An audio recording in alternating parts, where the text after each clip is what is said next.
Hello there, podcast world. This is your host with the most, JJ Gordon, coming to you from the deep, dark depths of the JJ Meets World studios. Our guest this week is Pam Strait. She's an actress, a librarian, and she even has some surprises that come along the way here. You're not going to want to miss this one, especially if you need a good pick-me-up, because Pam is the ray of sunshine that our world needs right now. Also, Tucker and I get into a rather lengthy discussion about whether or not chairs with flowers on them are really art, as well as beards. All this and more on this week's episode of JJ Meets World. 1, 2, 3, 4. JJ Gordon, sort of like that Indiana Jones, in that he's always sniffing out his next adventure. Yes, he is. He's always interviewing guests so he can have them on his show and they can talk about pop culture, arts, and leisure. JJ has his flag unfurled and he likes his french fries curled, and he's fun and then he twirled as he goes to meet the world. He will march into the rain even if his ankle sprained. Take a peek inside his brain. This podcast is called JJ Meets World.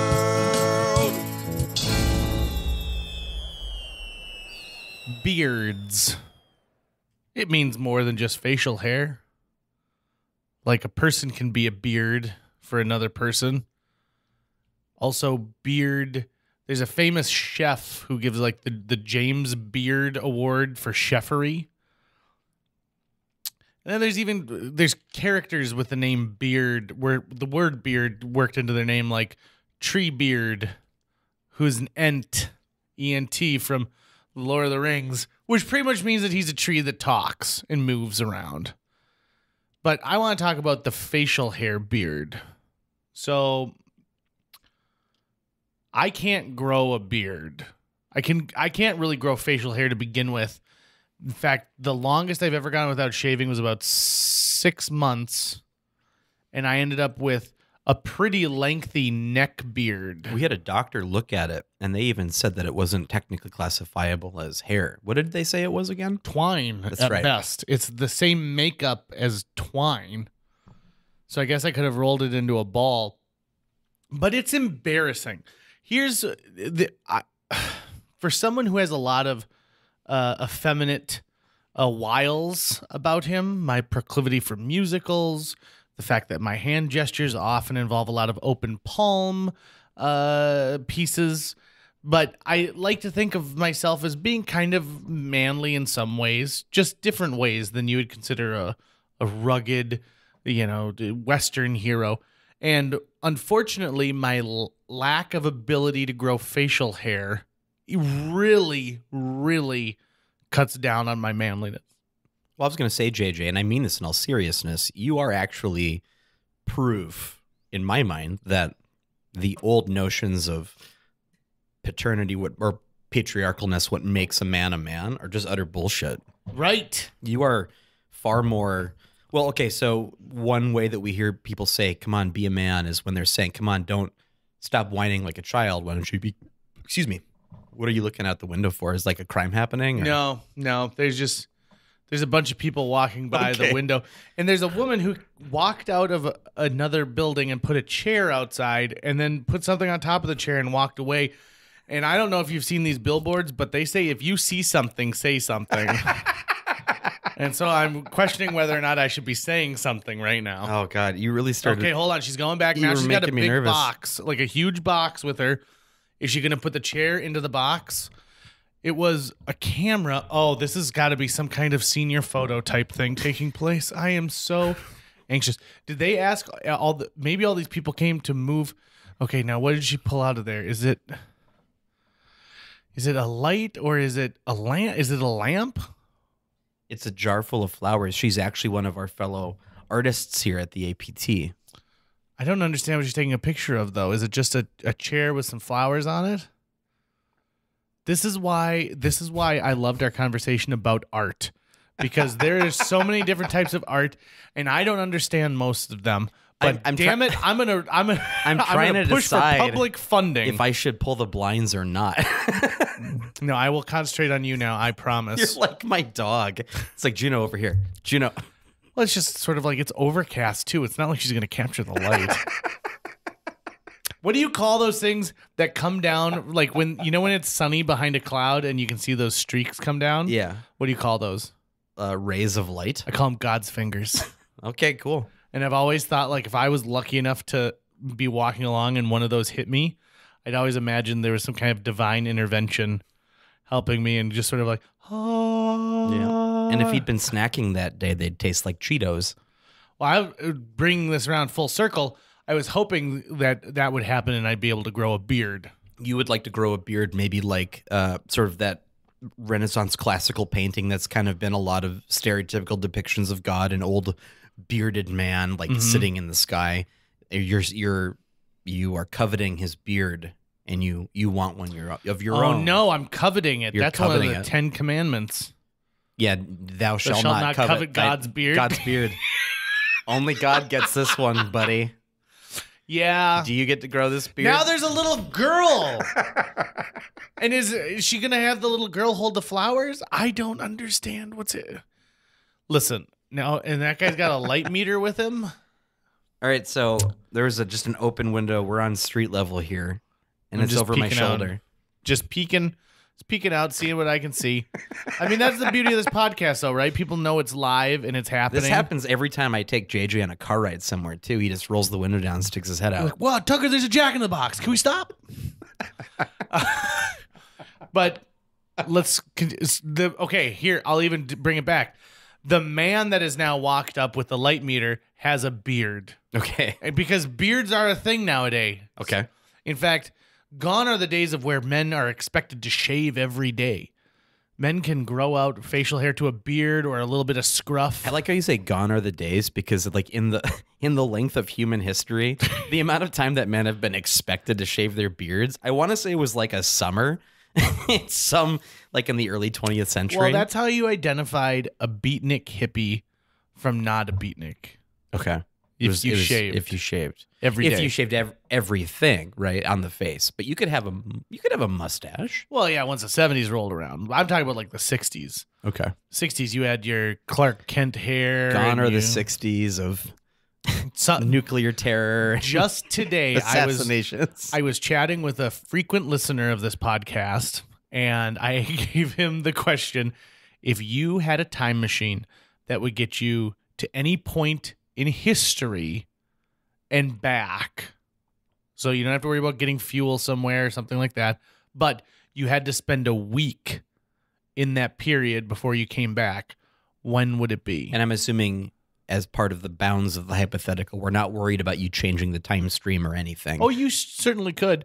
If you go back for financial gain, if you Back to the Future to it. I see what you're saying. You sure could, but you're also playing with the fact that, let's say, hypothetically, my dad answers the door and there is a pudgy, sort of looks like him version and says, I need to speak to your son right now. And it's the me of today going back to try to tell the me of the past to invest in Apple computers. I would get thrown in jail. Mm-hmm. I would try to prevent the assassination of Abraham Lincoln. Oh, really? Yeah, because I think he's someone who probably could have had a lot more to offer. I often think about what kind of a president would he have been if, say, the Civil War had already been resolved years prior and there were no more slaves already, and he didn't have to devote his energy to that kind of task. I've always wondered what Abraham Lincoln in peacetime would have been like. We never really got that. So I think I would definitely go back then to at least attempt to stay his assassination so that we could see what would happen. It's a good answer. Hopefully it would be positive. It's a good answer. I've thought about this plenty. Oh, good. So have I, but my answer's drastically different. Would you like to know what it is? I'm dying to know. Do you remember what we were talking about just before we hopped into the time machine conversation? I mean, talking like about shaving our faces. All of our conversations go in so many directions, You're but right. I believe it was about beards. Yeah, and beatnik hippies. Got it.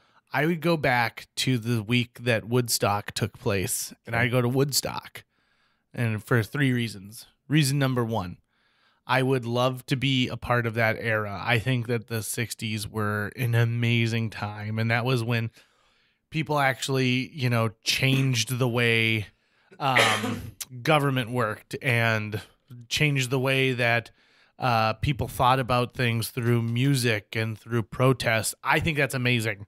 So number one, I want to be a part of that. Number two, the acts that played at Woodstock are amazing.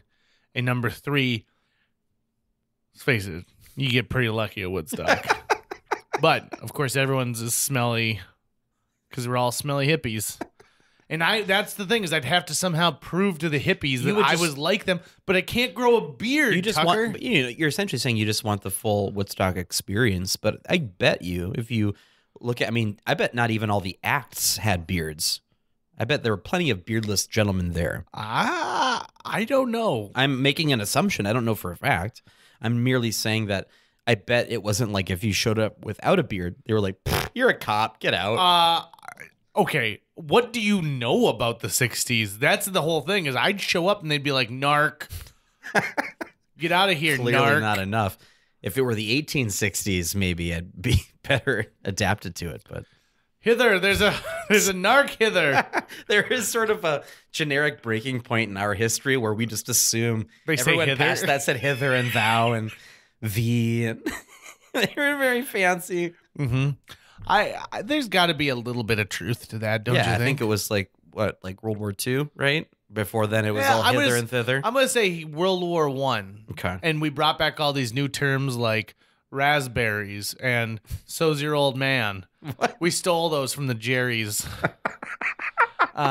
or the Brits maybe. Oh yeah, Man. our cursing got a lot better after that war. It certainly did.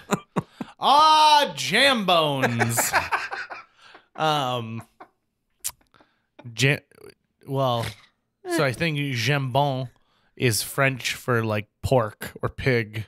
Okay, And then jumbo, if I remember the one time I've been to church in my adult life, where they had a pastor from Nigeria who was there on a goodwill tour, and jumbo meant hello in his language.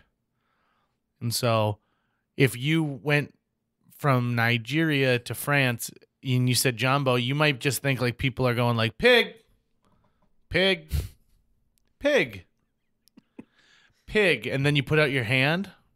I'm hoping the audience just followed that because You didn't follow that? that was tough for me. Pretty That's not a sure. knock on you. That might be my own problem. Yeah.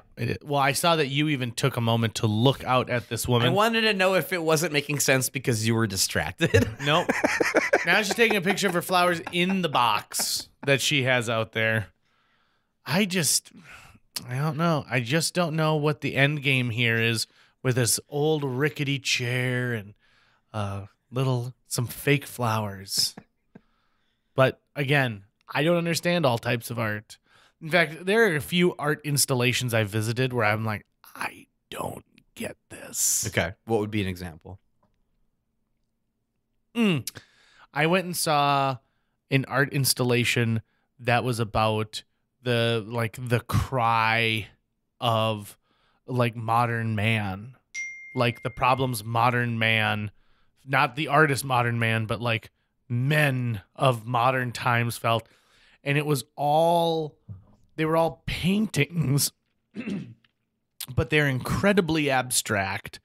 And then the middle was 20 sledgehammers on top of each other. And so I don't understand this. Would you say that even though you had a negative reaction to it, would you say it was visceral in any way? Like you were like, ugh, was it more than just, no, they don't like it? Did you really not like it? I'm curious if that's still a valuable art experience for you, right? I don't like things I don't understand. Okay.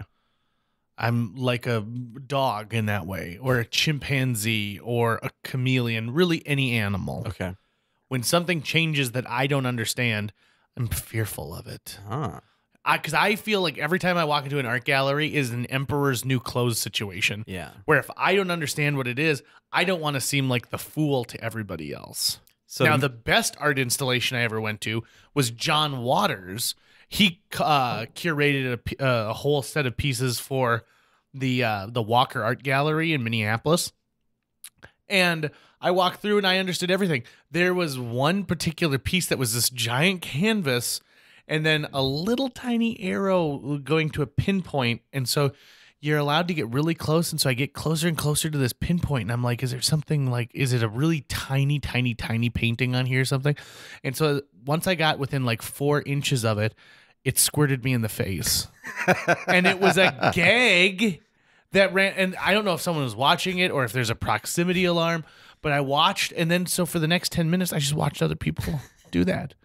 And he had a lot of stuff where it was famous recreatings of paintings, but they had someone in a chimp or like a gorilla suit, which I know you'd identify with. That's absolutely in my wheelhouse for certain. And then the coolest thing, I've always said if I ever ran for president, my platform would be a gorilla costume in every closet. That's a good one. I like that. There are a lot of underserved areas where people don't have any gorilla costumes. What ticket would that be? Like, what would you be? Is that a Democrat, an Independent, a Republican? Is it a Whig party? Definitely a Whig party. Yeah. Let's bring that one back, right? It's the only other... The clown Whig party. Yeah, the only other group that I can think of that has any name recognition. If you go back and listen to the Mike Schultz and Valerie Coit episode, I talk about another piece of that art installation where they flood a McDonald's. Oh, okay. I remember you talking about so that. this is all part of it. And I felt like it was the best I've ever been at understanding the point of some of these pieces. Do you think then, and that there is such a thing as failed art, that the artist attempted to do something and they didn't succeed? Yes. Would they ever admit it? Never. Okay. I think that, so admitting that something you tried failed is one of the strongest things a person can do. I think people sometimes consider it a weakness when you say, I couldn't accomplish this, I failed. But I think it's actually super strong, especially when you don't stop with what you're doing. Got it.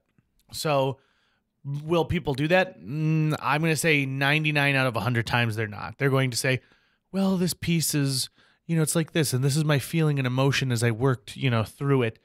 When really what they mean is like, to be honest, I thought that this canvas was bigger. This is not what I sketched on a piece of paper. It's about a fourth of it.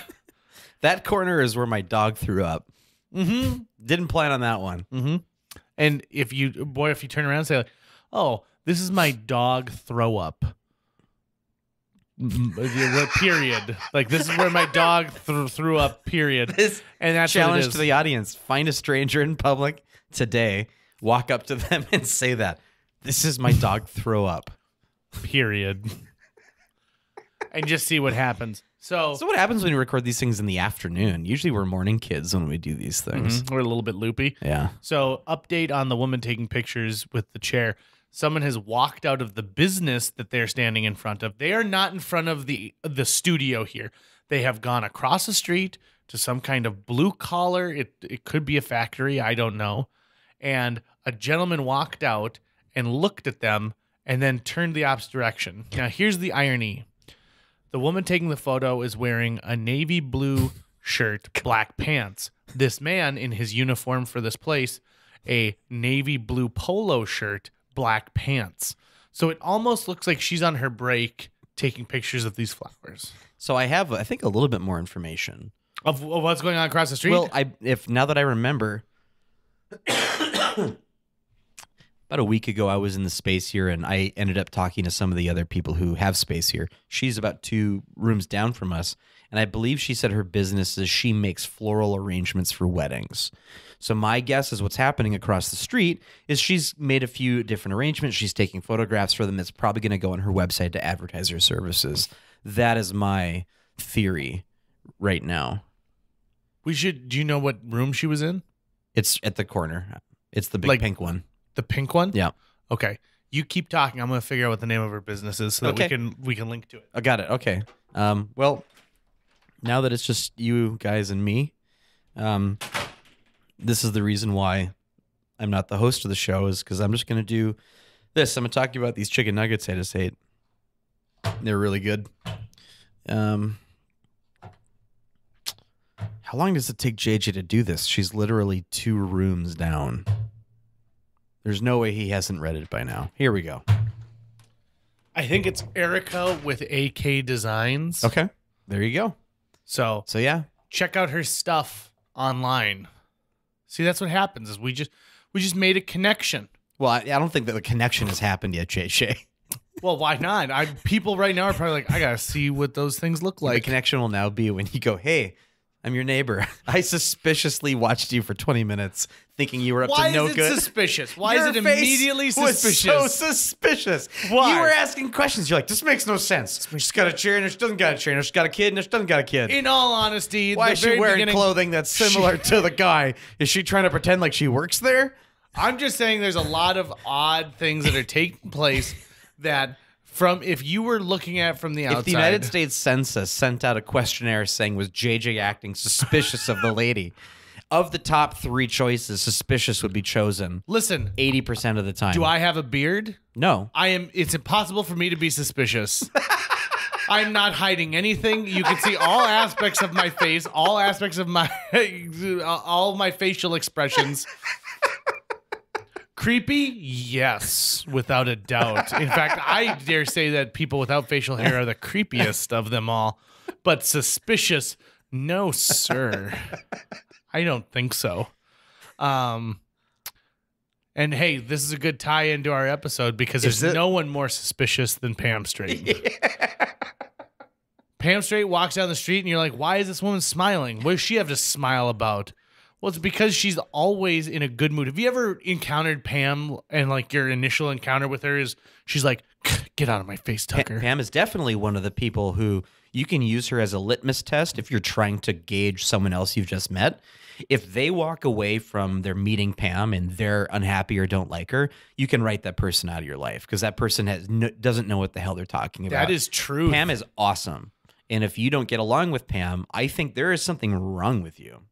Yeah, I agree wholeheartedly with you. I'm in fact, Pam's that's a corner. wonderful assessment. I'm not going to go any further. If Pam's in a street fight, I'm on her side, no matter who it's against. Pam also allows us to get into some pretty nerdy talks about comedy, and before the mics even start rolling on this one, Pam's like, I'm so boring.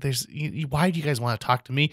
And look at the stuff we find out about her. Almost right off the bat. Yeah, if you also like to take in local theater, you've seen Pam on stage a ton of times. Recently in Marjorie Prime, Yep. in which I think was probably the best I've ever seen her on stage. And I was amazed. She's also directed a ton of shows. She just directed JJ and Hand to God last year at Theater B.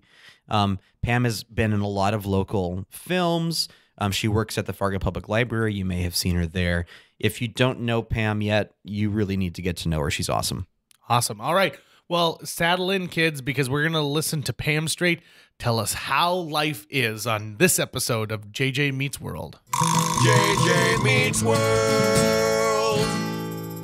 We were going to set the studio up in a bathroom, but we couldn't get the proper health coding for it. I'm so sorry because that's really great acoustics. It is. It is.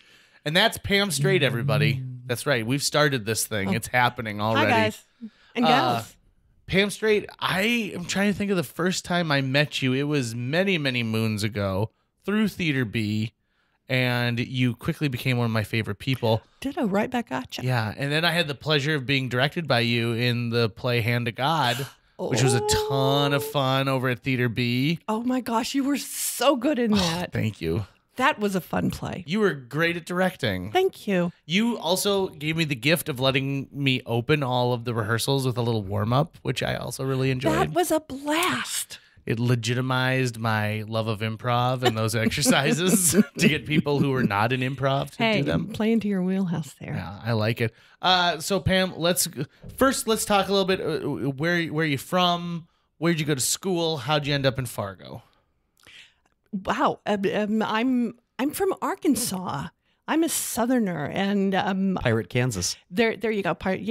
Arkansas. Yeah. Yeah, why is that? People from Arkansas love it when you say it. My that sister way. just relocated to Arkansas about a year ago. Oh, it's where whereabouts? she lives. I'm not sure the exact location in Arkansas, but it's all Arkansas to Because me. you're a really good brother. Yeah. Well, Way to go. Yeah. You know, I don't need to know 'Cause it's what so city small. she's in to know that she's in a state.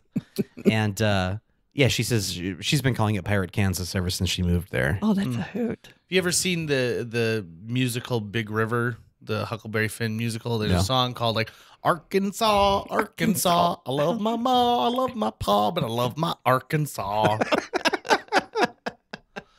I think you've actually missed out on a serious musical theater career. Really? Yeah. You know what I like about the musical Big River?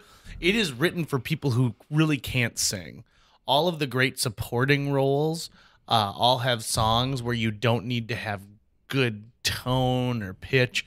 And they're not even just the talk way. They're not the Rex Harrison, I'll just talk my way through a bunch of it. Like John Goodman was in it. He played Pa, and he's like, "Daggum government, you sorry sons of bitches. You got every hand in the pocket of my britches." And it's a great show for other people. He's perfect for that. The thing that I like about it is that it's one of the few musicals actually written with banjo music for the pit. Yeah, allowing those banjo players to have a little bit of something else. Yeah, banjo players never get in the pit. Do you know that Tucker and I know a kid who went to Harvard on a banjo scholarship? I could have gone to Talking about Harvard. Hagee? Yeah. Which one, John Hagee? John Hagee. Mm-hmm. I could have gone to Harvard. Oh, holy crap. See, I played the banjo. I'm from Arkansas. It's the law. Here in Arkansas, we got 2 rules. No Number shoes. 1, no shoes, and you gotta pick the banjo. There you go. Because they call it picking the banjo, right? Teeth it's not playing. optional. It's not like slapping the bass. Yeah. So you really play the banjo? I used to. When I did, part of the way I got partway through college was the scholarship pageant route, and I played the banjo. Really? For my talent. Oh my God! I just said that while you guys were recording. I think that's amazing. Oh my God! I mean, That's not even close to the most embarrassing thing we're going to talk about you today. I Pam. don't find that. I suddenly feel really. I find not that to much be better. resourceful. So good for you. Somebody was going to get that money. There you go. It might as well be a banjo picking Southerner. Oh my God!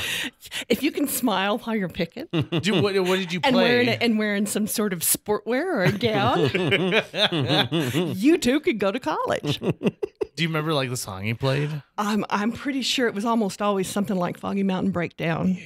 Yeah. Nice. Oh my gosh. Nice, good choice. Oh.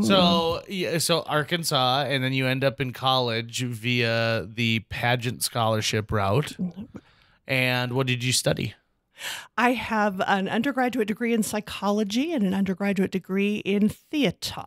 Okay, where'd you go to school? At Henderson State University in Arkansas.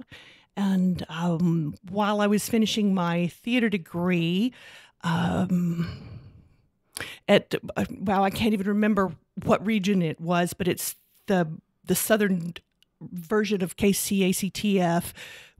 Went there and auditioned and got into the school, got into National Shakespeare Conservatory. Oh, cool. Yeah, it was lovely. I loved it. But they don't exist anymore. They died. And they were actually not even accredited, so I don't have a degree. Oh, bummer. Yeah, but I loved going there.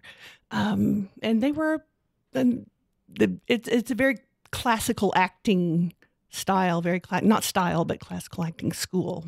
I loved them. And so you, did you always think that it was going to be on stage? Is that what you wanted? Or did you want to transfer it to, did you have dreams of Hollywood? Or did you want to work behind the scenes? No, I love working on stage. I really do. But I actually only moved from psychology to theater because as I was finishing my last semester, I was working with a mentor. I was actually working with 2 mentors, finishing my psychology degree. And I was working with developmentally disabled adults, which I really, really loved. And then I was getting to observe working with kids. And I was crying myself to sleep every night because I thought I wanted to work with kids, and it was killing me. And so that's when I went back and upgraded my minor to a major, and that's how I ended up with 2 undergraduate degrees.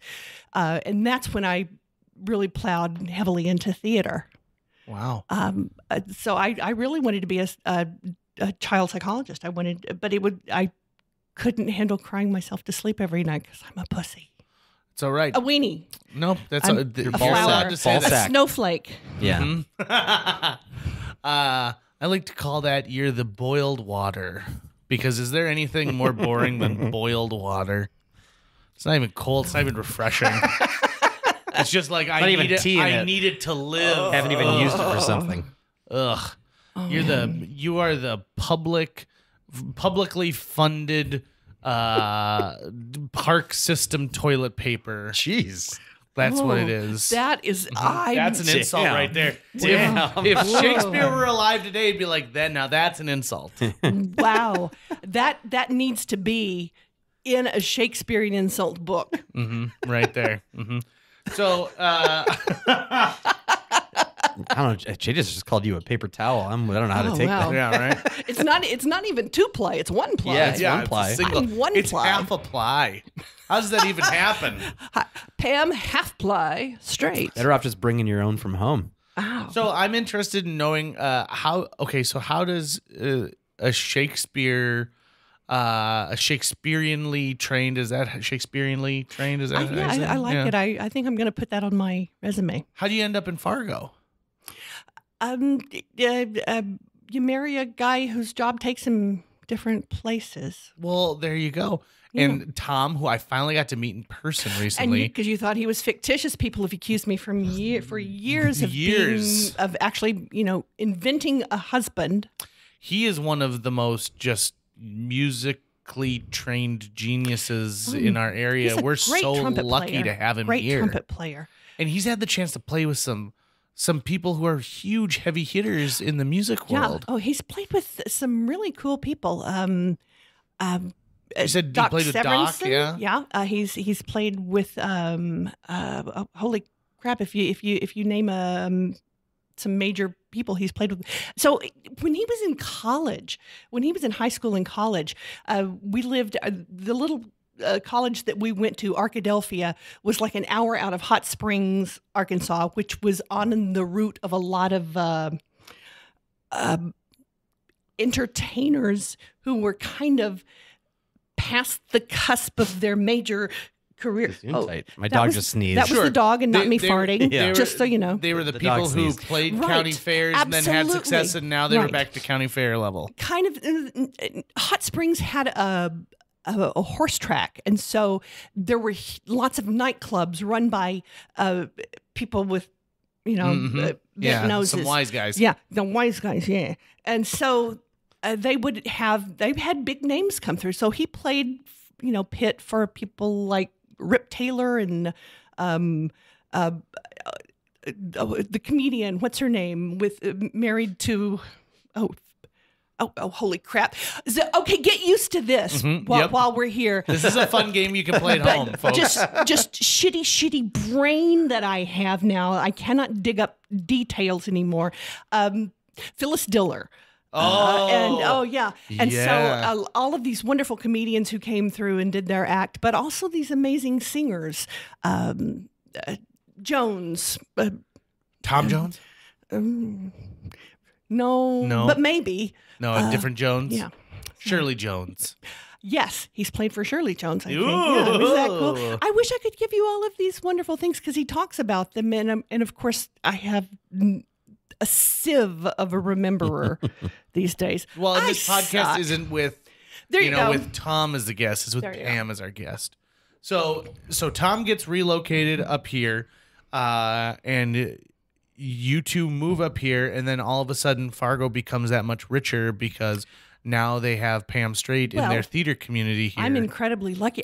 I thought, Fargo, North Dakota, this has got to be the arts armpit of the universe. This is an incredibly arts-intensive part of the world. I can't believe how lucky I am to be here.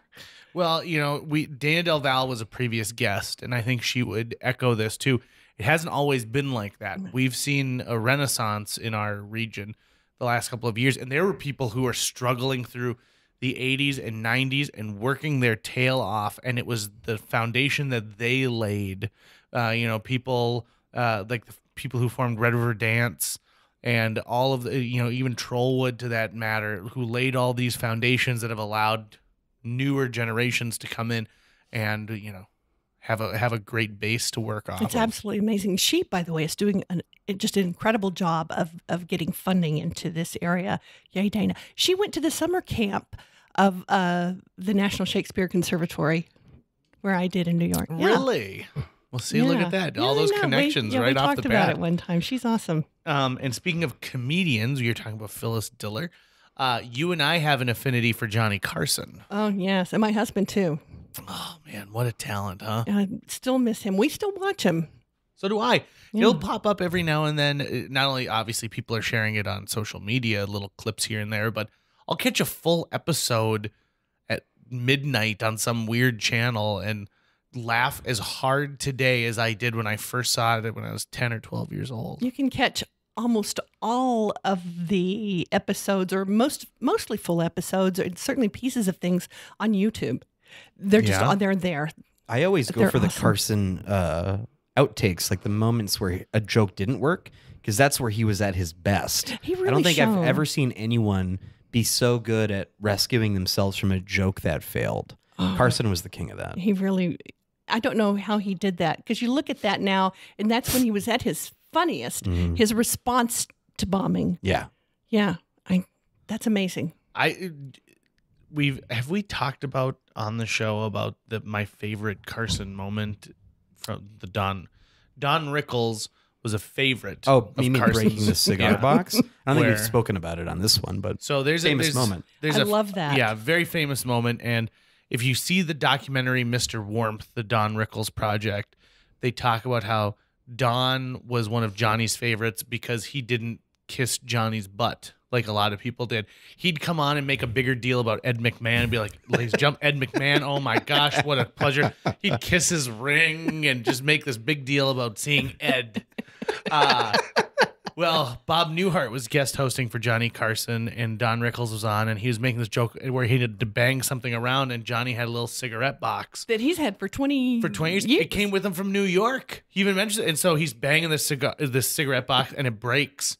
Oh, no. And so they kind of put it back together. And the next day, during an interview, Johnny asks a question of the guest, and then all of a sudden he kind of touches it, and it falls apart. And the show just kind of stops. And he goes, what the heck happened to this? And of course, this is a point when everybody watched The Tonight Show. Nobody missed an episode of The Tonight Show. I said, well, whole didn't you country. see last night's episode? He goes, no, I was on vacation. What happened? He goes, well, Don Rickles broke it. He goes, Rickles broke this? What? And so then the guest casually mentions, like, he's across the hall taping CPO Sharky right now. And so you see this moment where Johnny looks up and he looks beyond the camera, which was unheard of at that day. Nobody did this. Nobody did this. And he said, Can we get over there? And he stands up and somebody hands him a microphone that's got a length of cord on it, and they start rolling the camera down the hallway of NBC Studios, and he walks right into a live taping of CPO Sharky, so interrupts a take, and Rickles just kind of looks at him, and he's like, what is this? What is this? And so magic. It's television history magic. now everyone in the CPO Sharky stage is seeing The Tonight Show being taped. And my favorite part of that is he makes a big deal and he's like, Johnny, just, I'm so sorry. I just want to be on your show. I want to be on your show. And he goes, all right. And so they're leaving. And then Rickles goes, ladies and gentlemen, Johnny Carson, everybody. And he jumps back in the room. He goes, they know who I am. Don Rickles, everybody. And just the relationship that he shared with so many entertainers and the way they respected him. I can't think of another person in Hollywood that people respected more than Johnny Carson and wanted Johnny's admiration. also the best Oscar host. Oh, without a doubt. Oh, yeah. I don't think there was ever been anybody else like him. And Tom and I talk about this today. There has never ever been anybody else like that. And as much as I love Letterman, there just isn't another late night host like that. There isn't another Hollywood star like that. And he was just miraculous. Yeah. He was a one-off. He's a good Midwestern boy from Norfolk, Nebraska. Nebraska.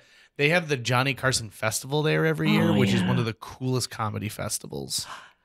And And you've been? Have yeah, you gone? twice. Oh, that's awesome. And they JJ. honor somebody from the world of comedy every year. And so the first year I went, Cloris Leachman received an award, who, by the way, is still sharp as a tack. I love that And woman. I love she's that well woman. into her 90s, I think. Oh, wow. So Nurse Diesel is just like one of my favorite characters of all time. Those who are late for dinner do not receive fruit cup. I have always loved Cloris Leachman's role as Granny in the Beverly Hillbillies movie. Oh my God. It sounds weird, but she really embraced that part and really got it right. Oh, she did. Irene Ryan was such. Everyone knew Granny. Everyone knew Granny.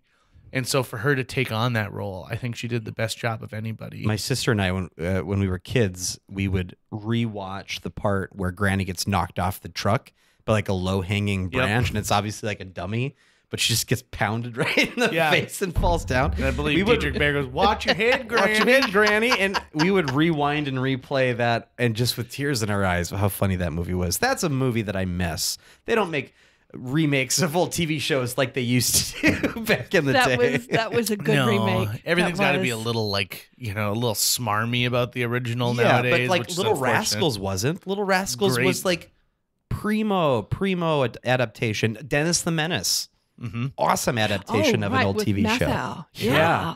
Oh yeah, He was great as well. Okay, so let's dial this all the way around. In the sequel to Dennis the Menace, I believe it was called Dennis the Menace Rides Again, Walter Matthau did not return, but instead was played by Don Rickles. Really? Yeah. Oh, nice. Mr. Wilson, a Don Rickles, Mr. Wilson. If there's ever Mount Rushmore of stand-up comedy made, Rickles has to be on there. Oh, without a doubt. It's probably Rickles, Carlin, Pryor, and then I'm not sure who the fourth Maybe a would Lenny be. Bruce. Maybe. I think you're not female comedians, like a Phyllis Diller Yeah. was amazing. With her husband Fang. Oh, that's Yep. what I was going for earlier and couldn't think of. I knew it started with him. Oh my God. I'm so pathetic. I love it. Do you guys ever watch any of the old Dean Martin Hell roasts? yes. Yeah. I love Specifically those. for Rickles. Right. Rickles was awesome on those. Mr. He Warmth. was, oh my God, he was so funny. But then there'd be Foster Brooks, with his drunk act. Yep. And they were always amazing. And of course, the one where they roasted Johnny was unbelievable. Rickles was on an episode of Comedians Driving in Cars with Jerry Seinfeld, and Seinfeld made the observation, Rickles was a pure comic. He wasn't doing like topical stuff or, hey, did you see this in the news lately or anything like that. He was just finding comedy from nothing. And half the things he would say wouldn't really even be jokes. They would just be weird, but because it's coming from Rickles and he's got this delivery and he could do these different things, he would just make you laugh no matter what. It was just him. He was funny. Yeah. And he was a classically trained actor. He was I think his roommate was Gene Hackman Really? for a while, and he studied with Marlon Brando, and there were just a ton of people who were coming up at the same time that he was. So There was an anecdote about Rickles that I think was talked about on Kimmel after he passed away. And it was that one time Rickles was, out having dinner with his wife and a few other friends and Frank Sinatra and Frank Sinatra's wife. And Sinatra was in a very bad mood for whatever reason, and nothing was going right in his mind, and he was getting upset and he was getting ornery.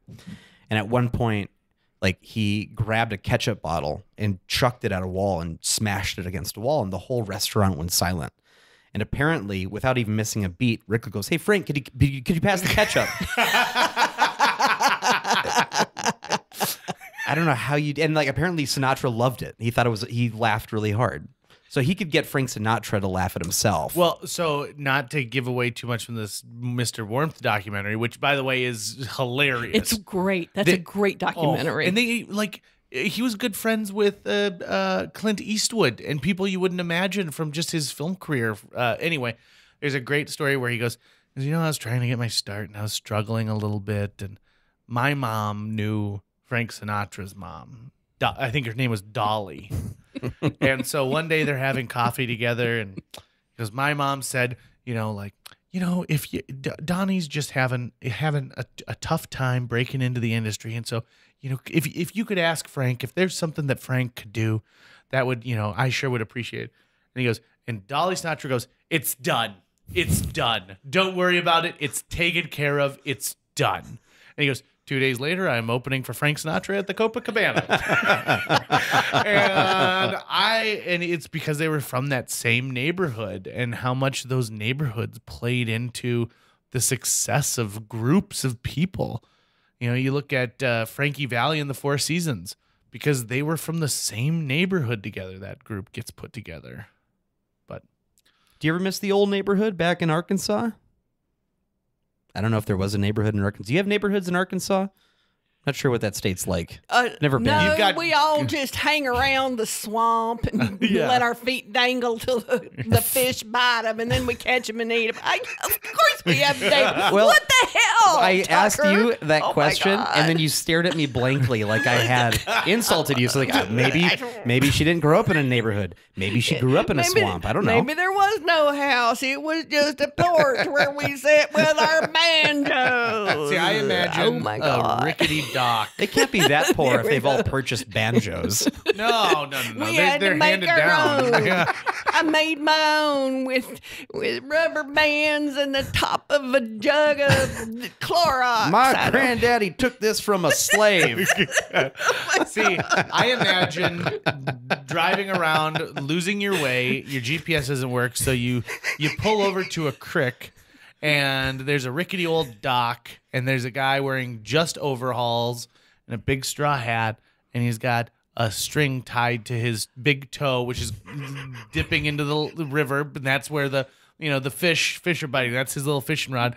And you go, "Excuse me, can you help me? Can you help me get back to the highway?"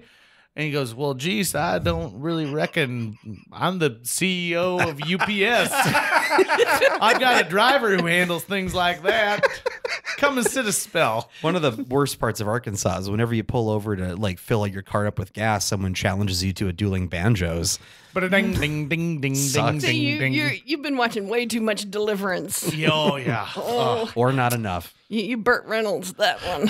So obviously it's not really like that. It's exactly Arkansas. like this, Yeah. except greener and hotter, and fewer teeth. It don't has know. been Have you been so much hanging around longer. North Fargo oh lately? my God! It's been I haven't been back in quite a while.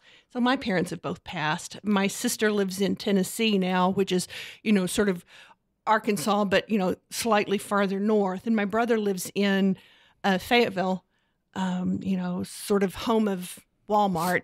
So I'm so sorry. Well, there's a place I for gotta Walmart in apologize. every town. I'm going to tell you that. Well, they have, that's that was the first one. That first one, which by the way they have turned into a museum. I've been. Really? Like a Walmart museum? Like There's the a- Sam there's a- there's a- Walton yeah. Museum? Was the original one called like the Walmart? You'd think that there's that whole brain sieve thing Pam's again like, because I looked. Dear Diary, today went. I discovered I fucking hate Tucker. He's such okay. a smart ass. So oh my God, I really hate that guy now. We've had a lot of fun teasing Pam about Arkansas, but let's talk about something you mentioned briefly. We'll come back to. Oh dear God. One of my favorite stories, presidential stories, is Franklin Roosevelt's investment in hot springs. And before he became president, and he was struck with polio and lost the majority use of his legs, a guy who owned a resort down there said, I can help you walk again. And he had a resort based around all of the hot springs in Arkansas. Hence the name of the town. And at the time, you couldn't heat a body of water like that long enough for someone to be able to go in there and be buoyant and be able to like exercise your legs. So it didn't put all the stress on the muscle tissue. And so he had this miracle idea that people who are stricken with polio could actually exercise in these pools and then regain some of their muscle mass back. And I believe some people ended up being able to at least walk a little bit again after that, but there were huge strides made in hot springs. And and FDR helped fund a lot of it. I did not know that. Really? Oh, and you were that close to it, huh? Wow. Yeah. Yeah, there's it's one of the coolest stories. And so when he was being convinced, or when they were convincing him to run for president, they would come, the politicians would come down there and they said, well, you got to get away from all these cripples. And he goes, I am crippled. So if you don't like the other people who are here trying to better their place in life, then you have no place here. And I find that to be just insanely inspirational. He was a great president. I mean, he did so much for this country. And the truth of the matter is, television existed when he was elected. He would not have been elected. Isn't that awful? Mm-hmm. Right. And even the way that they did radio at the time, and his son or an aide would pretty much hold him and make it look like he was walking to the podium, so that people wouldn't have that fear that their image president was in their mind, that he wasn't. Oh my gosh, he the did dog what? is being really, really cute right now with Dog is resting his just chin. Oh, wistfully looking out the window. He was elected for 3 terms, wasn't he? Because that was before there was a before term the limit. rule. In fact, I think he was the last one to do that. Do you have a favorite president, Pam? Well, not right now at this moment. I'm not asking about the current president. I'm asking about any president. Okay. I worked in Arkansas when Bill Clinton was president, and I was a temporary summer secretary when somebody was having a baby, because my mom worked for purchasing for the state, and so I bet that wouldn't happen now, but I was sort of grandfathered in under, Sure. 'cause I got a job because my mommy worked there. You can trust Right. Pam. Yeah. And I think it was, probably between semesters when I was either in high school or college. And so I worked the front desk of this huge state agency. And so he came in, all the time. And he always remembered your name, and he always stopped in and say hello. And he was just Hello, really, really nice. Pam. Hi, Pam. And he Want was some just sweet really, tea? really nice. That's what I remember, is that he was always a nice guy, and he always remembered your name. And chances are, I'm old and gray. Well, not gray, okay, because I dyed my hair for that last show, so I'm not gray now. But chances are, if I ran into him on the street, he might even remember my name now. That's how good he is at that public facet of his life. That's why I'm a He's bad awesome. politician, is I don't remember anybody's name. God. I may remember a lot of first names. I'm crap at last names. And if I'm seeing people outside of where I usually know them, I often don't remember. Unless it's people I know and love like you guys, I often am not going to remember that first name. I have the same issue, especially if you're out running errands and then you run into someone, you're like, I know this person from something, but my brain is going, really? Do we got to remember this right now? We've got other things going on. You don't have energy for it. And people come up into the grocery store and they say, hi, I loved what you did in that show. And I'm scrambling, and I just feel so bad about that. And then you fill it up with like, I came in here because I needed eggs. Do you need eggs for your family? Yes. A baby? See? No. Maybe. And I wish I were better. And I know it's people who are good at that are good at it because they work at it. And I'm sure he does. I'm sure he works at that. But that always made me appreciate him. I was old enough to vote in a presidential race the year Reagan was elected. Okay. And I campaigned for Anderson. Oh, So that interesting. hurt. So ouch, yeah. So many of my favorite politicians were from before my time. Yeah. I wonder too if they had been or if we had been around their time, would we feel as great about them as we do now? Because by the time we come around, their histories have been written and kind of locked down, so we're getting a version. And Lincoln is a great example. He did some great things, but he also had to make a lot of compromises along the way, suspending habeas corpus and all sorts of other stuff. And so I wonder what our opinions would be of, say, Washington if he were walking around today. Right. If he had to face the kind of press that that we have today. He wouldn't even do it, I think. I think he'd be like, nah, I'm good. I'm going to go hang out with my slaves on this plantation and just chill out. I got a cherry tree. I got to go chop down. Yeah. I'm Absolutely, gonna chop the shit out of that thing. Absolutely. I bet he said that too. I don't know. But he's like, Martha, I'm gonna go chop the shit out of some cherry trees right now. Try to stop me. Why don't they do? Oh my God, this is a brilliant idea. A YouTube series where it's the White House press briefing, but for old presidents, and get like a Sean Spicer, but dress him up in a period like appropriate clothing. Yeah. Or really, you want Melissa McCarthy doing an impression of Sean Spicer. Hear ye, it's like, hear ye. Yeah, hear ye, hear ye. All right, today the president shut up. Shut up. The president chopped down a cherry tree. No, it was not endangered. You are false news. Okay, so if SNL doesn't do it, I want to play Melissa McCarthy playing Sean Spicer. Sean Spicer. So I Spicer. really, if you guys decide to do this, I am 100% in. I mean, just think about it. You could take the entire presidency and whittle it down to like 7 or 8 really good jokes. Absolutely. You could start. It would be an awesome series. You just start with number 1. You start with Washington. Yep. Van Buren's would be like, stop calling me Kinderhook.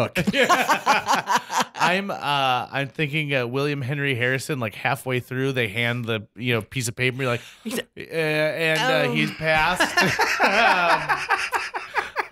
This is our first press briefing, 30 days into the presidency. Very exciting things are happening. This has got legs, you guys. Let's plan this. Let's film these things up and get them going.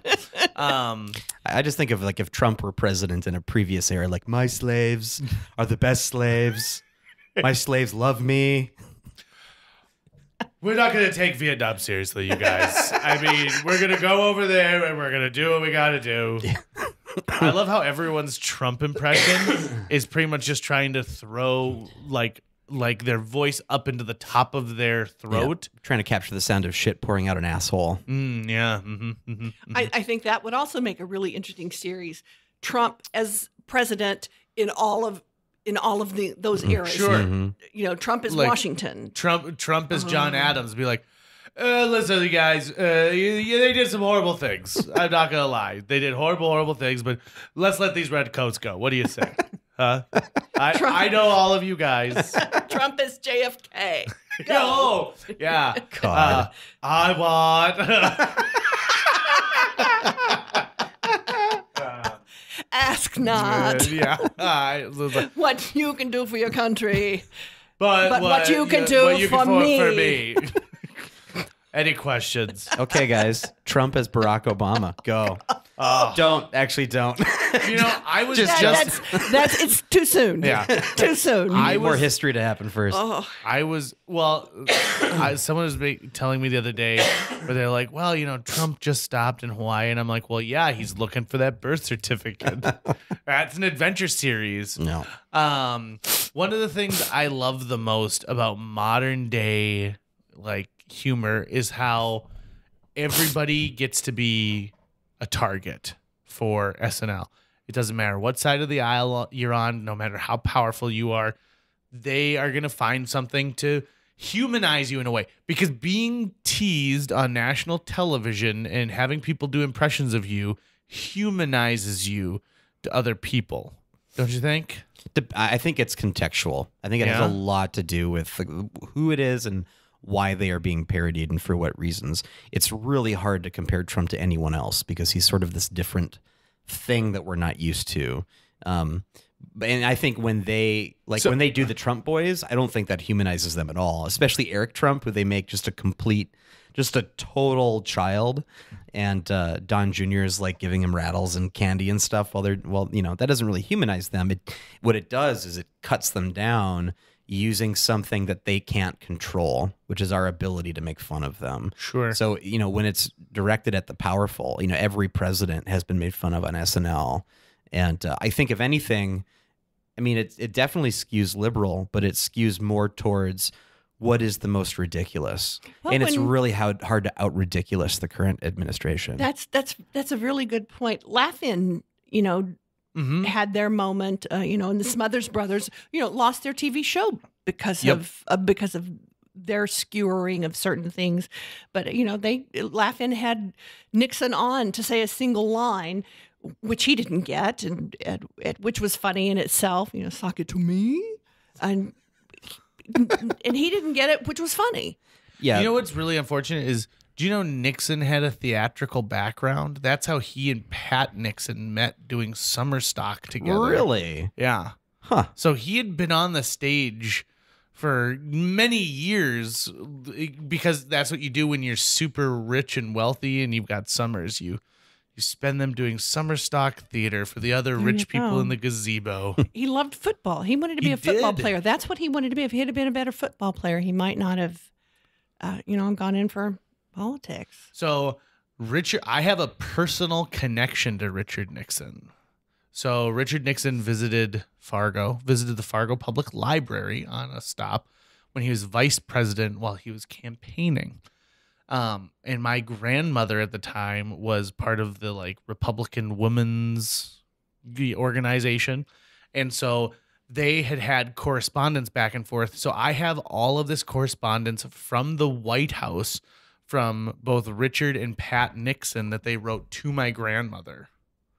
And they're all cordial letters about thank you very much. The luncheon you served was just delightful. We really enjoyed the pasta dish. And does he mention your grandma on the tapes at all? No, not to my knowledge. And make sure to write to Barb Dawson about the pasta salad. Checkers.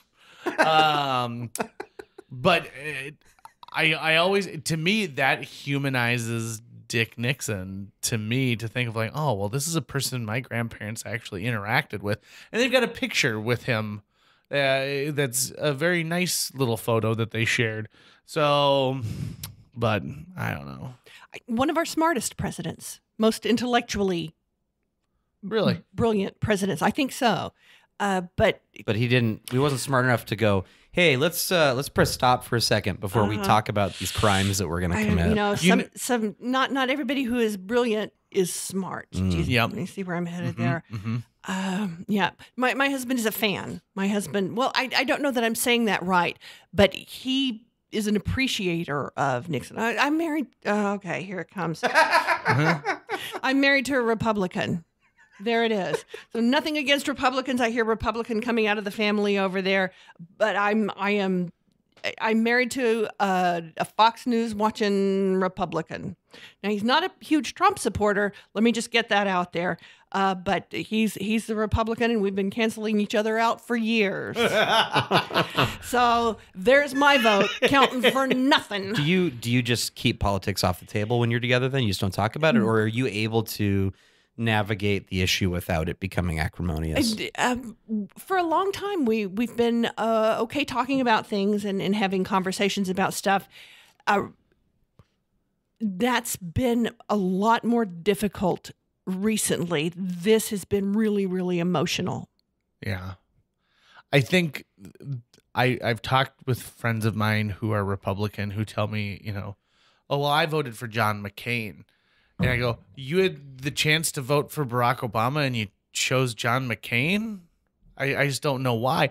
And it's not that I disagree wholeheartedly with John McCain. I actually think John McCain is one of the better Republican leaders that was up for election. Unfortunately, they just needed to vet a little bit better for those people around him.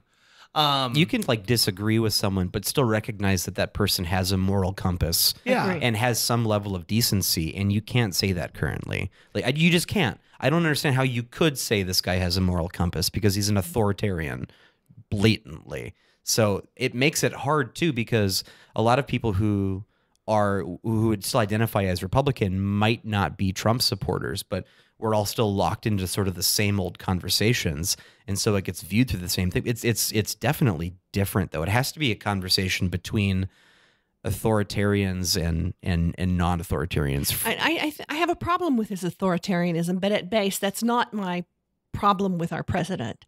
I think that at base that he's not looking out for the American people. He's looking out for, number one, and not even his family necessarily. He's looking out for what's best for him and his best interests. And that leads him to do some less than ethical things. And I think that's pretty much how he's led his entire life. It doesn't bother him to not be honest. It doesn't bother him to do illegal things. And so it doesn't bother him to lie about those illegal things. And I'm really bothered that we have elected someone to the highest office in the land who I see does those things. As I see it, does those things. And I am so bothered by that.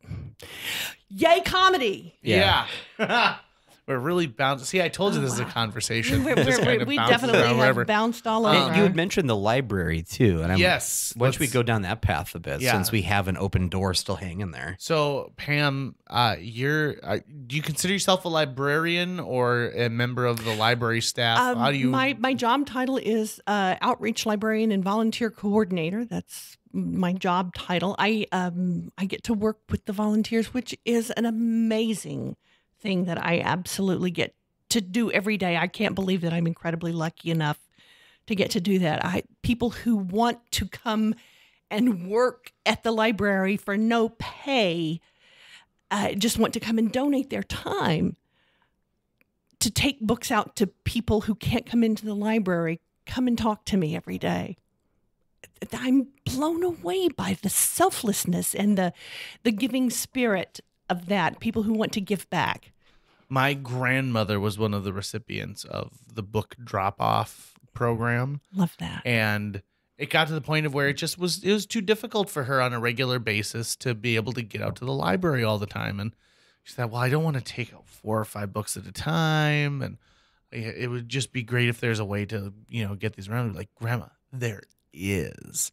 And so I think that that's awesome. And because it's making the library more accessible to people. I also think the library, more than I have ever seen, is engaging with the public on a regular basis now. I mean, I saw that there was you brought in like a national yo-yo champion last summer. He was so cool. Yeah, and it's stuff like that are just getting people not only excited about reading, because let's face it, a library is so much more than books, especially in the 21st century. There's a lot going on. It is an information hub. Lori West, or Weast, how did you pronounce West. it? West actually reached out to me not too long ago about us possibly doing like a podcast seminar at the library. So great. nothing has been made of it yet. There was just an Oh. initial ask if, hey, would I be interested? I bet lots of people would we be might be interested doing something in like that in the near future at the library. learning I how have to to do say, that. I'm searching my brain here. I don't think I've ever met a librarian that I didn't like. I can't think of one. Any librarian I've ever met and spoken to and got to know, I liked them a lot. In high school, the librarians were my best friends. The library was like that refuge you could go to, and they were totally cool. You just hanging out there doing whatever, because they were not there to necessarily be disciplinarians unless they had to, but they were there to help you, and they were always awesome. And then the librarians that I know now are badass, because do many people, do you think, work in that industry who could give a shit about libraries? I think they all care about them, and that's why they work there, right? That's why people end up doing what they do. Yeah. People, for the most part, the people who are full-time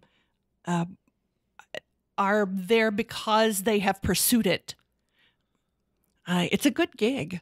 It really is. And to have a passion about being in a profession where you're making sure that people have access to books and to information in an age when not everybody does.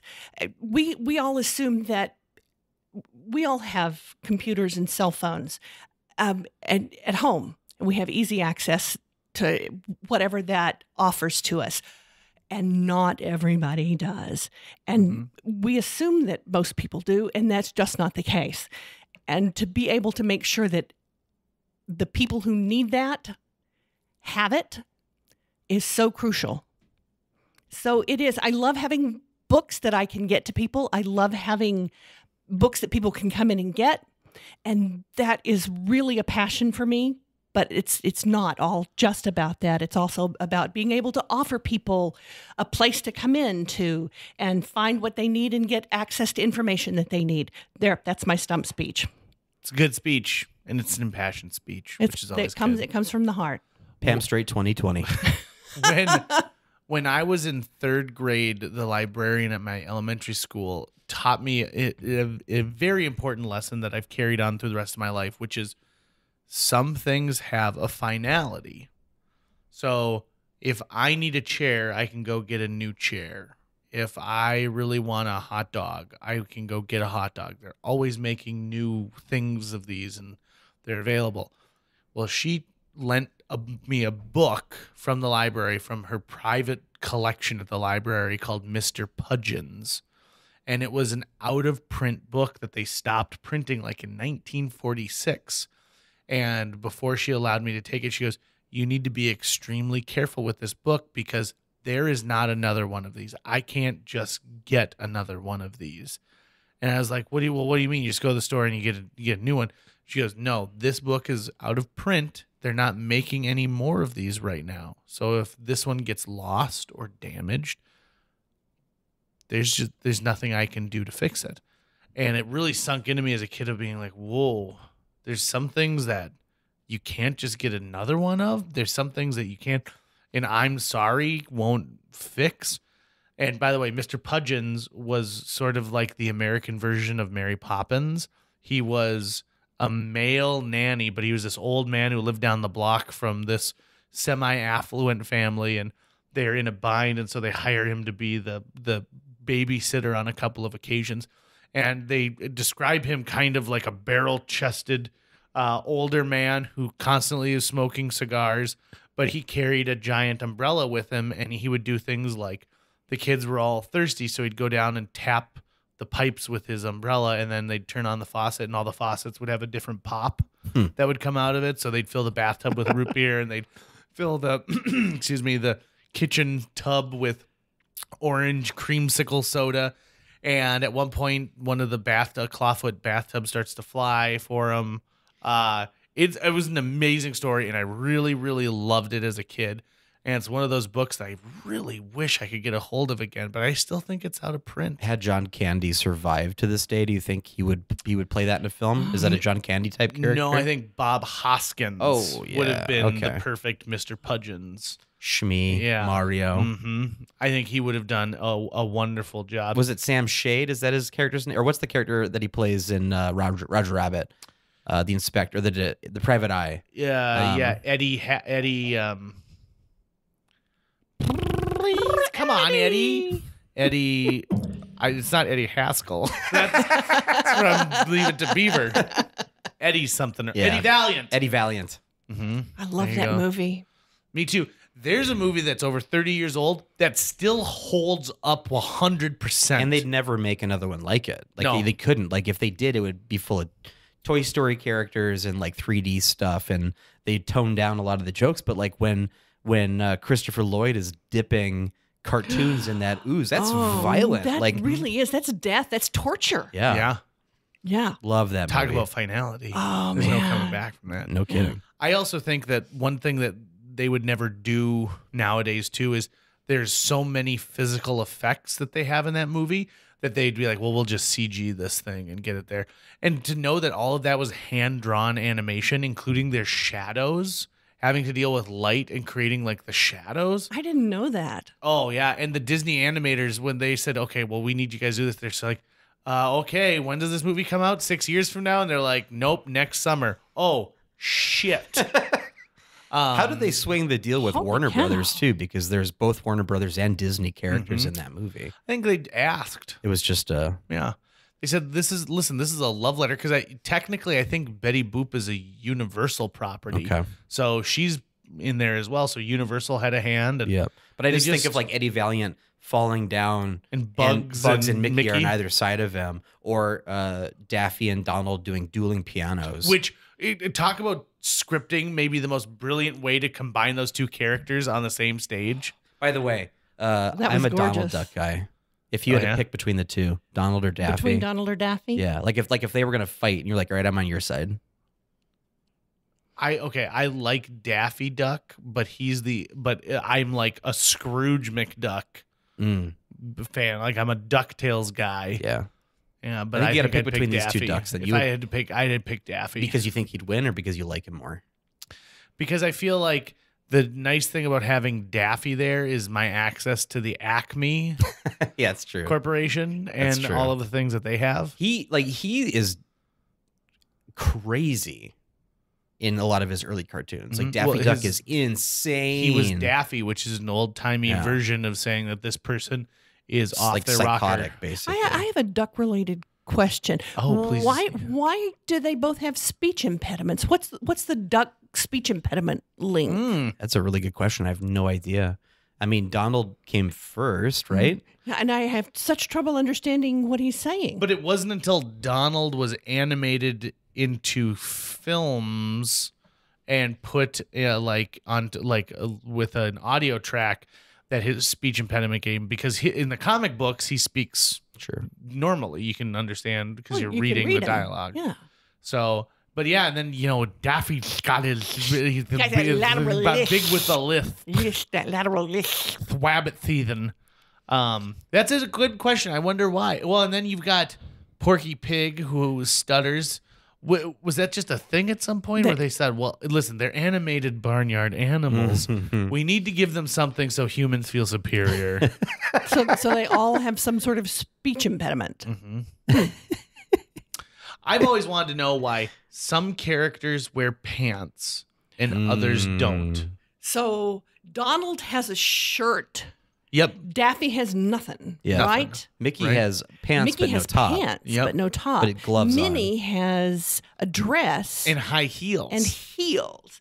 Oh, and by the way, a And bracelet. Goofy wears she's full got clothing. Full jewelry. clothing. Yeah. Donald doesn't wear gloves, but Mickey and Goofy do. Right. So that's weird when you see the three of them and one of them Odd. isn't wearing the Right, whatever yeah. gloves they're well, supposed and he to doesn't be. have wings either. No. He's got hands. He can use his arms as wings, though, can he? I've seen him fly before. I feel like Donald Donald has does? flown before in when it was useful to the plot of the cartoon at I that don't remember. moment.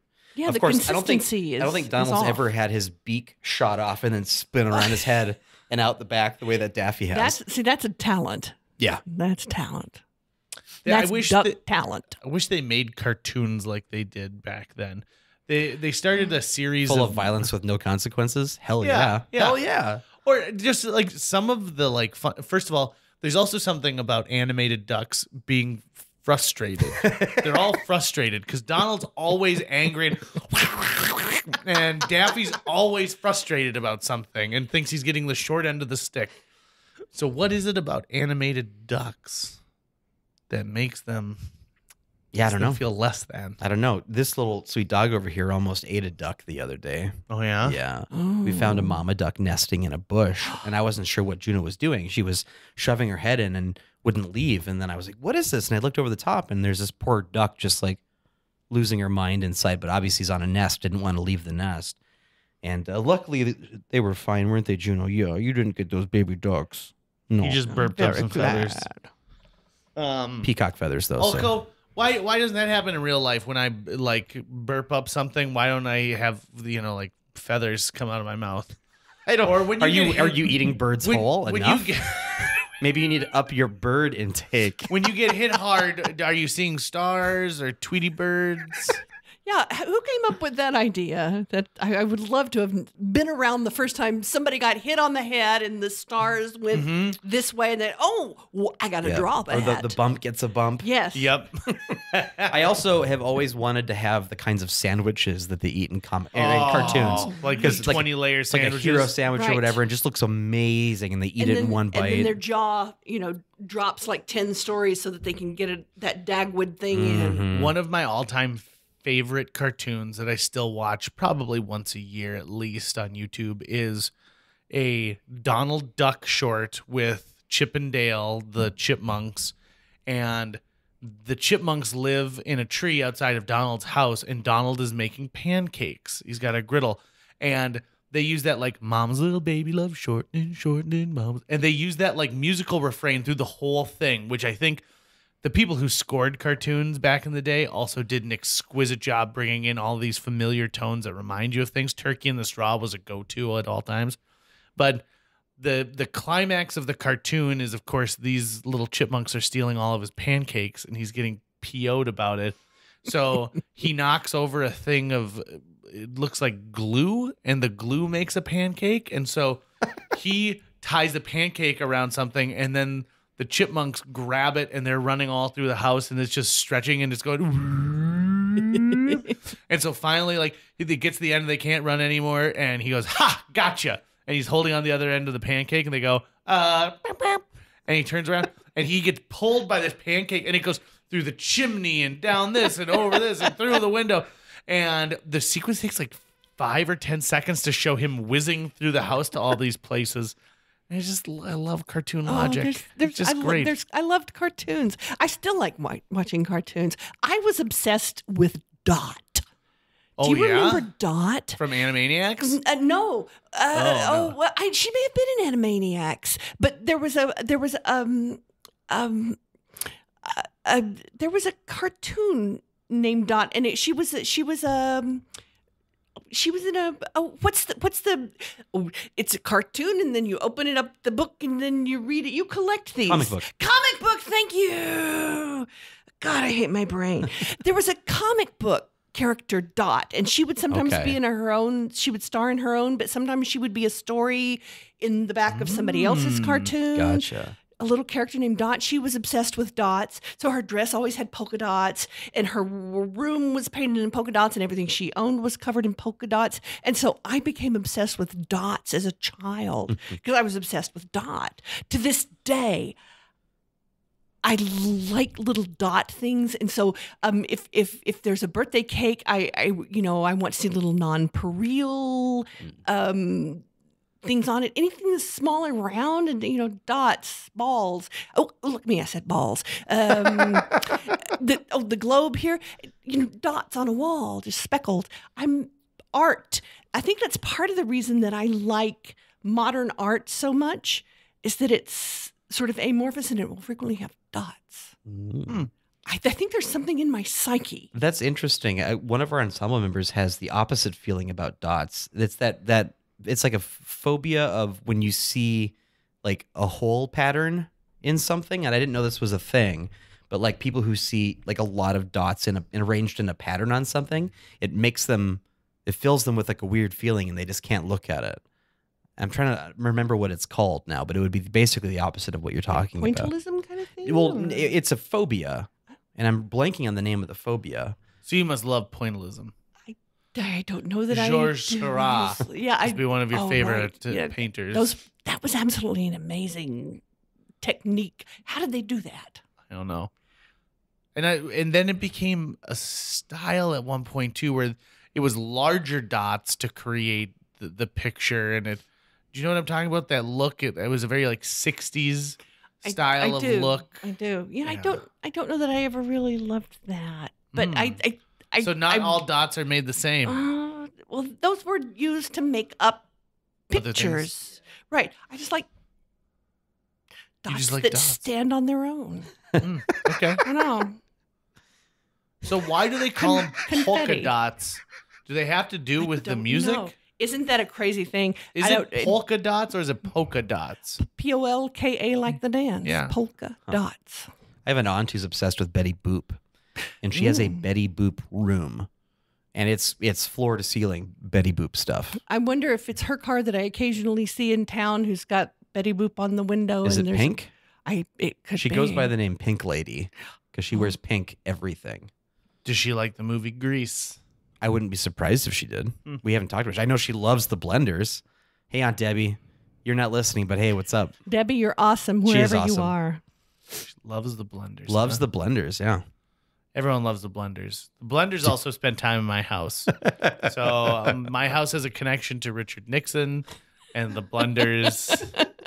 And Pam Strait, you've been there before. I've been to your house. You got a great house. Thank you. I finally got some work done on it recently, and so it's like, okay.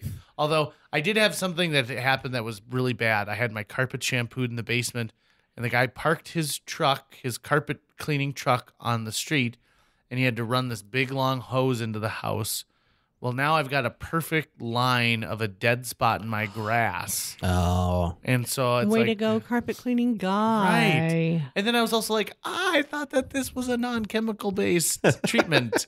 This is definitely a chemical.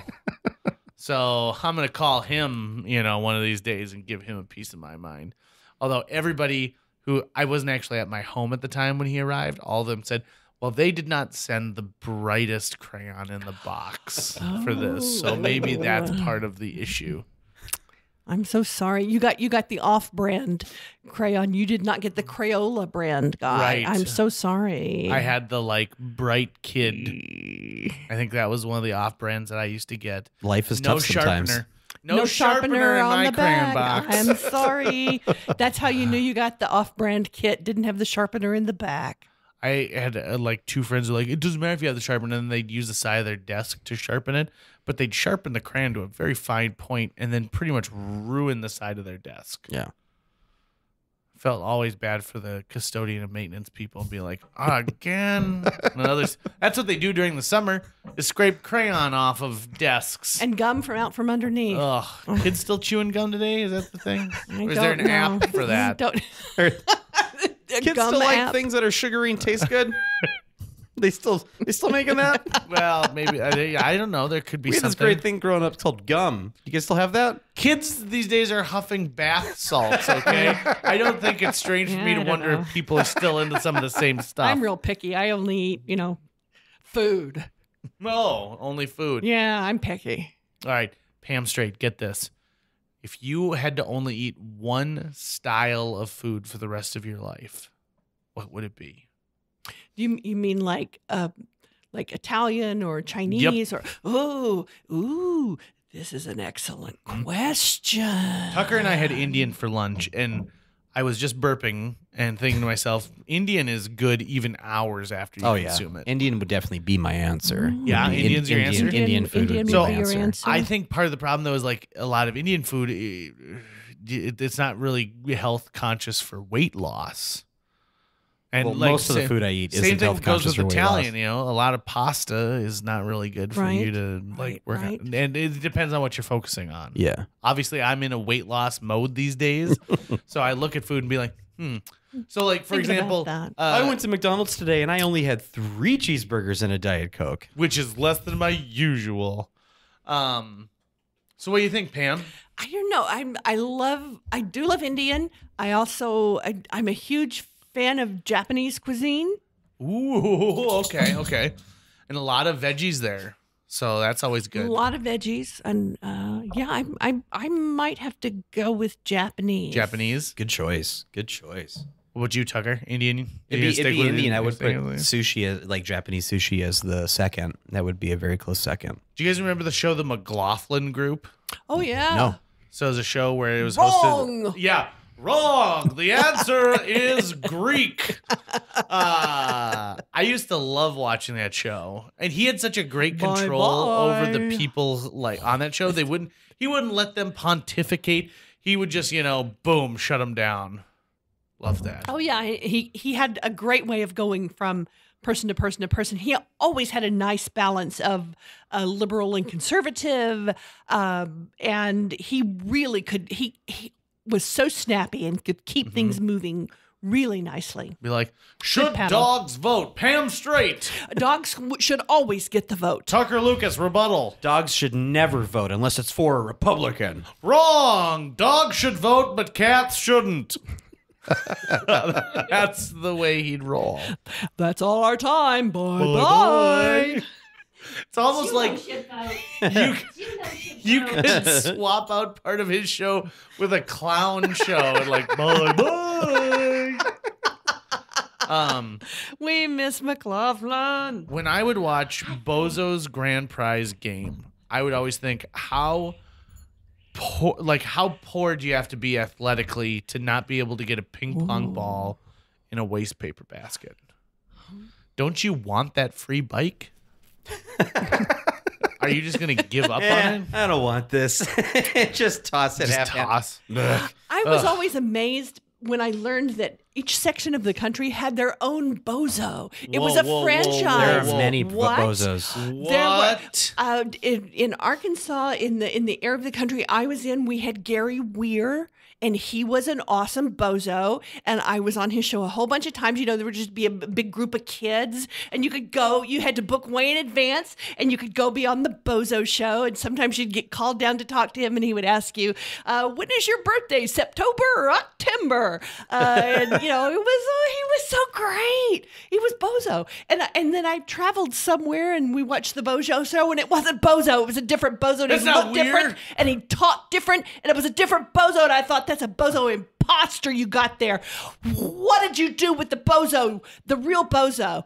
And somebody explained, oh, well, it's like a franchise. And my world has never been the same, because I thought, that wait a minute. How can that possibly be? There's bozo. There's just one bozo, and it's how is bozo not bozo? So did he have the same grand prize game where you threw ping pong balls into wastebaskets? There wasn't a game. It was just a show where he talked to kids, and then in between he showed cartoons. I wonder who the worst bozo was. Like, it was like, oh yeah, easily the fandom considers him the worst bozo. So the bozo show I watched had little sketches and it had cartoons. And that's awesome. And part of it was at the end, though, he would bring a kid from the studio audience down, and they would get to play the grand prize, Bozo's grand prize game. And you stood behind a line, and there were 6 waste paper baskets lined up in a straight line going back, and you'd throw a ping pong ball. If you got in the first one, he's like, "This is the prize." And if you throw in the second one, you also get this now. And if you get into the 6th one, you got a bike. Yeah. It was not bullshit. This was a serious thing. And I always thought, well, first of all, why are you throwing these things overhand? You should be tossing them. And wouldn't you be home practicing? Wouldn't you have 6 waste paper baskets exactly like Bozo had? Mm-hmm. And wouldn't you have a whole big bag of ping pong balls? And you would be practicing for weeks. I also wanted to see the kid who like, Bozo's like, "Here's your ping pong ball." And the kid goes, "I brought one from home." And it's weighted just slightly differently. Would you have to get in the buckets in order? Yep. Okay, so you couldn't like just toss. No, it went into the third one. We're not talking about beer pong here, okay? Well, that's why I think people became so obsessed with beer pong, is because of Bozo's grand prize game. You had a great Bozo. Yeah, we did have a good Bozo. I should do some research on our Bozo. Yeah, it definitely wasn't local to Fargo, but it was probably regional for sure. I think it was. I wouldn't be surprised if it came out of the Twin Cities. This makes me want to write a Bozo Chicago book. Or something. Oh, a Bozo book is a great idea. I want a Bozo book, a regional Bozo book. I want to read it. If it's not already written, I want to write it. I wouldn't be surprised if there's like a Bozo wiki out there somewhere. Or like a community, an online community that tracks down Bozo-related paraphernalia. I loved Bozo so much. So it'd be like Under the Red Wig, a Bozo story by Pam Strait. Well, Gary Weir, boy, that's a name. Say that 3 times fast. Yeah, don't bother. He wrote his own book, so he has his own book out there. About being Bozo? About being Bozo, yeah. I'm going to have to look it up. I loved him. God, I loved him when I was a kid. Well, I think when you look at like the old It with Tim Curry, like he's definitely, they're using Bozo imagery for this particular one, because that would be a clown that all the kids at that time would know. So that's a very scary version of Bozo the clown, which is why we won't get that one again. Because do you think they'd ever bring back Bozo the clown? Do you think kids today would be interested in a clown? Yeah, I think that there would be, but it'd have to be done in the right way, where Bozo lives amongst other people. So it doesn't look like he lives in his own world of fantasy where I'll take you and you can live with me forever. Say goodbye to your parents. I think it'd have to be a world where Bozo lives next door to, other families, and he's just got a funny way. He waters his flower with the flower in his, in his shirt. Day job. Yeah. Or maybe he's not wearing a giant floppy outfit. Maybe the Bozo of modern day times is wearing regular clothes, but just has the painted face and exaggerated features. The T-shirt with the cutoffs, but still the full makeup and wig. Yeah. Mm-hmm. Like Bozo's on vacation. So somebody told me recently that, do you know why people are afraid of clowns? Like the fear of clowns comes from the fear of death. because when you see a human being in a coffin, they've kind of been made up and they've got this kind of white ashen look to their face, even though they've been, someone's done their makeup and things like that. And occasionally, you'll see a clown who's smiling even if they're frowning because they've got that painted on smile. And so clowns remind certain people of death. We have a mutual friend, the three of us, who is terrified of clowns. Yes, we do. And I'm going to out her right now. Her name's Missy. And I scared the shit out of me. This is how I found out that she was afraid of clowns. I used to have a job as a clown at Paradiso. On Sundays, I'd go and do balloon animals. And Paradiso wouldn't let you get into costume there. You had to arrive in your costume, fully made up and everything. And my clown name was Sassafras. And I'd go to Paradiso and I'd do balloon animals for 2 hours. And then we had play rehearsal at a friend's apartment right afterwards. And so I had to go straight there. And so I just went straight there. I thought I'd clean up at his place. And I walk in and Missy's on the couch and sees me. And that wasn't good. That wasn't good. They made me go to the next room. And I wasn't allowed to come back out into the living room until I'd peeled it all off because I'd really messed with her. Wow. Sorry, Missy. Bad. Sorry, but not sorry. I was a clown. How long? Yeah. I had in high school, I had a puppet and clown business. Really? Yeah. You had a puppet and clown business in high school, and we haven't been talking about that this entire podcast? Wow. I hadn't thought about it, and I haven't thought about that in a long time. What inspired you to start a business around that? I needed money. And so I played birthday parties, and I went out to there was an Air Force base in just north of Little Rock, and I would do shows out there, and it was awesome. My name was Redbone the Clown because I liked Leon Redbone, and that was the music that I would play, and then I would do a little puppet show behind a little stage that I made. Oh wow! I haven't thought about that in years. What was your business name? What was the name of the business? I didn't have Redbone the Clown. Just Redbone the Clown. That's awesome. What was your puppet's name? I'm guessing the puppet had a name. I had several puppets that I had made myself, and that they were really modeled heavily after the Muppets. They were really very similar. I had a V.I.